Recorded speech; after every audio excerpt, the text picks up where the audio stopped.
But we're kicking off the third and final hour of Tuesday's Morning Focus with the Clare Local Community Safety Partnership, which is encouraging people across the Banner County to have their say on what community safety means to them by participating in a new community safety survey. The anonymous survey, which remains open until the 24th of June, will help shape the county's first local community safety plan, setting out practical actions aimed at improving safety, well-being and the quality of life for people living, working and spending time in this wonderful county. And joining me to discuss the initiatives is the LCSP Coordinator Niamh Wiley. Niamh, good morning to you. Good morning, Alan, and thank you for having me on. Yeah, thanks very much for being with us. So tell us a bit more about the Community Safety Survey and why it's being carried out now. Yeah, I suppose I'll start with just making your listeners aware that of the Local Community Safety Partnership itself and what it represents. So it was set up in January and it is one of 36 in the country. And it operates on a statutory footing with legislation that reports to a new department, the National Office for Community Safety, which sits in the Department of Defence. So the partnership is consisting at the moment of 27 members, and it works in a collaborative platform, bringing in key agencies. And I suppose the agencies, they're important, they're mandatory, and they're at senior level, the decision makers, as we say. And that is representation from the Gardaí, Clare County Council, the HSE and TUSLA. And they work alongside our elected members, representation from the community sector, youth, education, business and minority, all working together collaboratively. And I suppose just important to our latest member is, and we're delighted to welcome them from the Midwest Drug and Alcohol Forum to the partnership, which was really key in our June meeting. So I suppose the partnership works on the principle that community safety isn't just the responsibility of one agency, that we all have a role to play.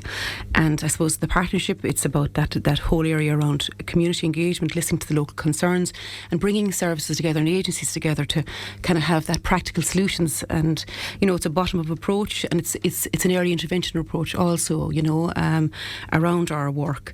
So I suppose the big piece of work at the moment, because we're just set up, is the formation of the 3-year plan, and that survey is the first stage of the consultation. So I suppose we've launched it on the 3rd of June. We're midway through it, and I suppose it's important that we get the word from the local communities, that we can form the actions within the partnership, and it's very important to gather that voice, really. Okay, and the survey does note, Niamh, that people's experiences and perceptions of safety have changed in recent years. What changes are you referring to? Look, I suppose, Clare, we have experienced, rates of antisocial behaviour and criminality in the last while, and we can't kind of, gloss over that. That's been real, but I suppose it's important to remember that Clare is a wonderful county. It's a great place to live, work, and grow, and have our children and grow old. But we can't get away from the fact. But it's reflective right across not just Clare but the rest of the country. We have 36 partnerships, and I work closely with them, and they're seeing the same challenges. So I suppose those challenges, will require a multi-agency community approach, and that's why it's very fitting timing of these partnerships, and that we work together for solutions. And within the principles of community development, the solutions are always there within the community, and there's no one fit for each area, for Clare.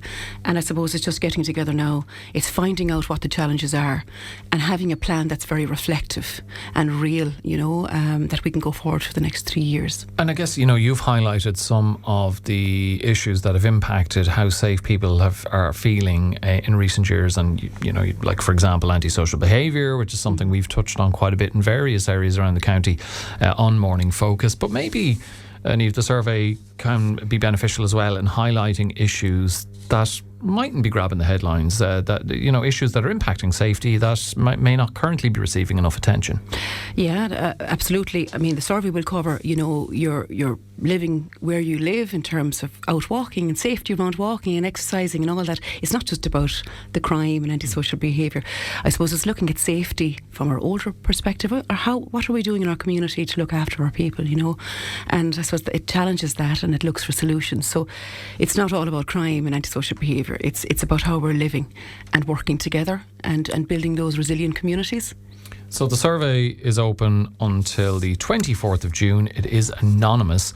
Once that date comes, How long will the process take from then? How will the results of the survey be utilised? Yeah, so we anticipating then going out to public consultation, so bringing out the results of what we find in the survey and going out again to the community. We hope to in the early quarter of 2027 to have the survey, the plan done, but it will be going out hopefully around September, October consultation to really feel, look, these are the issues that has come out of the survey. And it's now kind of formed now the actions. So we'll be looking for the community to help, along with the partnership and the members of the partnership to form those actions. Another interesting aspect of this, Niamh, is that the survey, it's not just open to people like us who live in Clare, but also those who maybe don't reside here, but they work or they spend time in Clare. Maybe they have a second home, or they live elsewhere, but they're working in Shannon or wherever it might be, or Ennis or somewhere else in the county. Why is that wider perspective important in terms of this survey? Because we want to hear of all the voices, people that have lived here, that have gone away, that that value Clare and really want to see, progress. So it's important that we get everybody's opinion. And we've also created targeted surveys. So that's the general survey that's gone out, but we are focusing on, for example, youth and older people in the farming community and the minority, new and minority communities and the business sector. So that is running on the background also, those targeted surveys, because we feel, the members felt that we couldn't capture all of that in one survey. So we're trying to get as many voices, because this is very, very important, Alan, and as I said, it'll set the footing right for going forward for the next 3 years, which is so important. It seems like it's going to be a very valuable survey. I suppose one element of getting people, no matter how important an issue is that a survey is dealing with, getting them involved is making sure that the process is not overly onerous. So roughly speaking, how long would it take for one to complete this survey? How accessible is it and time consuming? Yeah, so we're seeing it's an average of 10 minutes, and it's all mostly multiple choice questions, so it's fairly straightforward, and it covers a lot of aspects, in terms of your living in the county and what you're feeling. So yeah, it's 10 minutes, and it's tick the box in most cases. Okay, and look, the fact it is anonymous means that you obviously don't have to reveal, stating the obvious, you don't have to reveal anything about yourself. Absolutely. But it's open to all, as we said, regardless of age, gender, or indeed whether you reside here on a full-time basis. Absolutely. If you have some connection to Clare. So and you've given us an indication of when people can expect to see the resulting actions and so on. If people want to find the survey, where do they access it? So it's located in all the libraries, both in paper, and there's QR posters where you can just click with your camera and the survey will come up. So that's ready available there at the moment. It's also gone out on QR posters across locations such as surgeries, GP surgeries and post offices across the county. You can access it on the website, so it's www.clarecoco.ie/LCSP, or you can simply just drop us an email on lcsp@clarecoco.ie and we'll get you a copy. Okay, brilliant stuff. Going to be interesting to see what findings emerge from the survey and what actions are taken. But Niamh, thank you very much for joining us this morning. It's Niamh Wiley, the LCSP Coordinator, with us on Morning Focus.